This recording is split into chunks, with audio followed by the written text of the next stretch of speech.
Hello dear students, welcome to এডুহাব Bangla official YouTube channel. SLST 2016 মামলায় কিন্তু আবার পেকেছে জট। তার কারণ আবার নতুন করে কিন্তু রায় বেরিয়ে এসেছে এবং সেই নিয়ে কিন্তু একটা ধোঁয়াশা সৃষ্টি হয়েছে।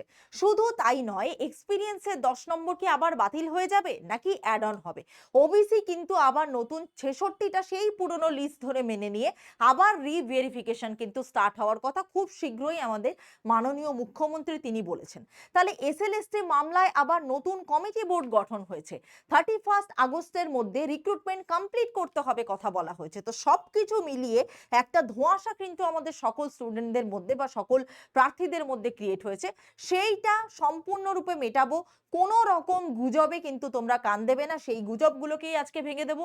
অবশ্যই তার জন্য এডুহাব বাংলা চ্যানেলকে সাবস্ক্রাইব করো, ভিডিওটাকে লাইক করো এবং প্রচুর বন্ধুদের কাছে কিন্তু শেয়ার করে দাও। তাহলে দেরি না করে আমরা দেখব যে এসএলএসটি মামলায় আবার যে নতুন করে গন্ডগোল ক্রিয়েট হওয়ার কথা সবাই বলছে, বা এক্সপিরিয়েন্সের 10 নম্বর ওবিসি ক্যান্ডিডেটরা কি করবে, তাদের চাকরি চলে যাবে নাকি তারা আলটিমেটলি চাকরি পাবে না, এই সমস্ত কিছু নিয়ে কিন্তু আজকে কথা বলবো। এবার মেইনলি যে মামলাটার কথা উঠে এসেছে সেটা হচ্ছে SSC SLST expiry of panel.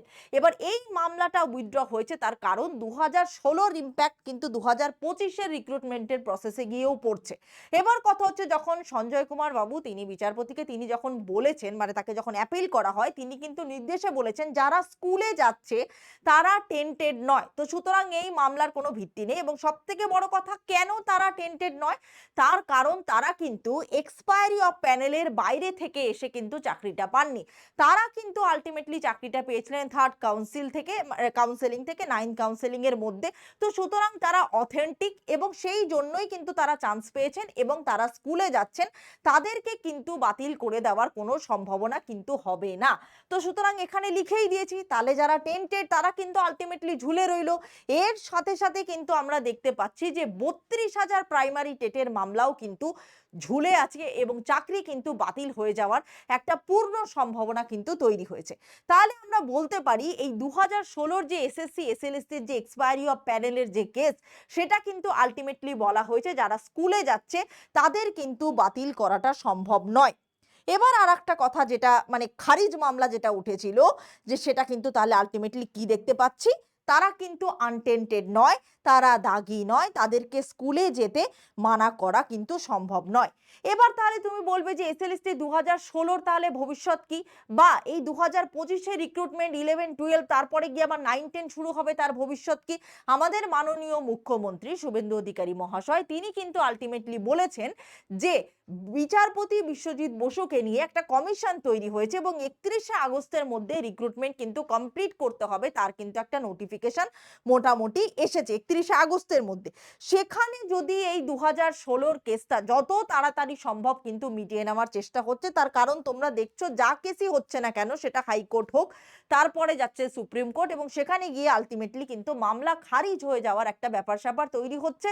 তো সুতরাং একটা কেস কিন্তু গন্ডগোল হয়েই আছে। এবার কমেন্ট সেকশন খোলা আছে, তোমাদের যার এই কেসটা নিয়ে বা এই কেসের ভবিষ্যৎ মানে ভবিতব্য নিয়ে তার শেষ রায় কি হতে পারে সেটা নিয়ে তোমাদের যার যার যেমন ওপিনিয়ন সেটা কিন্তু তোমরা রাখতে পারো। সেই ওপিনিয়ন আমরা সাদরে গ্রহণ করব।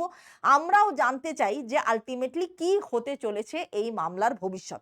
এবার কথা হচ্ছে, কমিশন তো গঠিত হয়েছে, শিক্ষা দপ্তরকে ঢেলে সাজানোর কথা বলা হচ্ছে, নতুন মুখ্যমন্ত্রী স্পিডে কাজ করছেন, তো আশা করি এটাও কিন্তু স্পিডে মিটে যাবে এবং পুরনো কোর্ট কেস অনুযায়ী কিন্তু 2016 মামলা পড়বে। কিন্তু যে সম্ভাবনাটা হচ্ছে সেটা হচ্ছে 2025 এসে একটা নতুন করে যে মামলা হয়েছিল হাইকোর্টে, সেটা হচ্ছে 10 নম্বর বাতিল।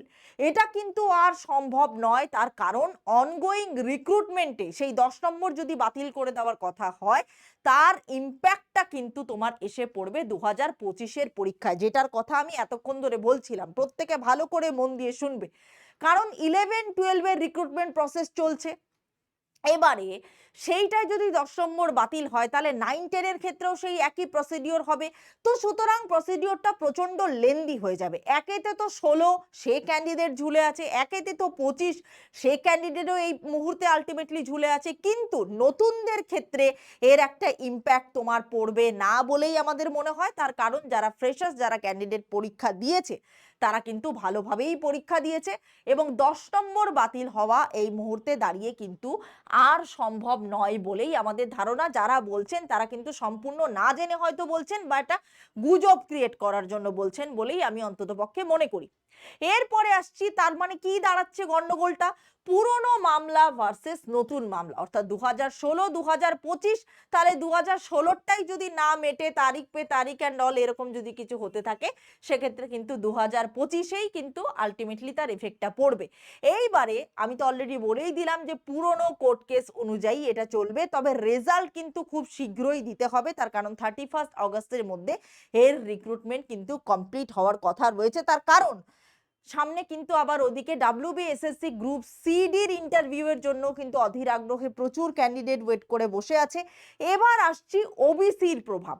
ওবিসির প্রভাব আমরা কি দেখতে পারি? দেখো, ওবিসির প্রভাব কিন্তু বলা হয়েছে, এই মুখ্যমন্ত্রী তিনি কিন্তু বলেছেন আলটিমেটলি যে কি, এই যে ওবিসি সেটা কিন্তু পুরনো নিয়ম অনুযায়ী কিন্তু এই 2025-এর রিক্রুটমেন্টে চলবে।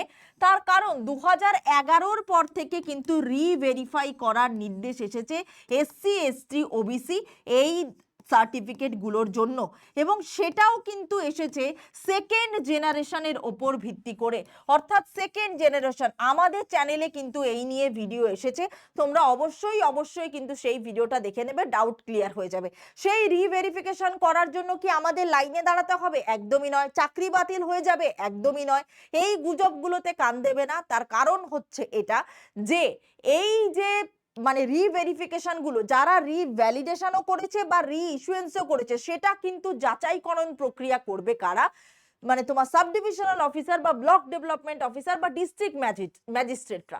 তো সুতরাং সেই লেভেলে হবে। তারপরে গিয়ে যদি দেখা যায় যে তোমার তথ্যটা ভুয়ো বা তুমি ভুয়ো সার্টিফিকেট বা জাল সার্টিফিকেট বার করেছো, তাদের ক্ষেত্রে কিন্তু মানে সমস্যাটা বেশি, এবং সেটা সংখ্যাতে খুবই কম। আমার মনে হয় তার কোনো ইম্প্যাক্ট আমাদের 2025-এর পরীক্ষাতে কিন্তু আলটিমেট হবে না। চাকরি বাতিল হয়ে যাবে বা চাকরি পাবো না, এরকম ধরনের চিন্তা ভাবনা কিন্তু মনের মধ্যে আনবে না। এবার আসছি ওয়েটিং থেকে ডাক পাবে কিনা। ওয়েটিং থেকে ডাক পাওয়ার সম্ভাবনা সম্পূর্ণরূপে আছে, কারণ জানো তোমরা 20 to 30% সিট কিন্তু ব্ল্যাঙ্ক থেকে যাচ্ছে, কারণ অনেকে অ্যাবসেন্স থাকছে, কারোর তোমার একাডেমিক কোয়ালিফিকেশন অ্যান্ড অল সেটার ভেরিফিকেশন প্রসেস কমপ্লিট হচ্ছে না।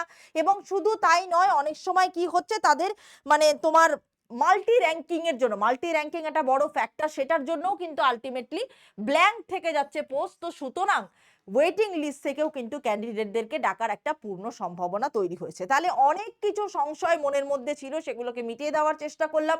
যদি কোনো রকম কোনো ডাউট থাকে, ভিডিওর নিচে কমেন্ট সেকশন খোলা রইল, সেখানে কমেন্ট করে জানাবে, লাইক করবে, শেয়ার করবে এবং সাবস্ক্রাইব করতে ভুলবে না এডুহাব বাংলা চ্যানেলকে। যদি এই ভিডিওর মধ্যে কোনো তথ্য আমি ভুল দিয়ে থাকি, তার জন্য আমি ক্ষমা প্রার্থী, কারণ এই কেসটা সত্যি খুব গোলানো।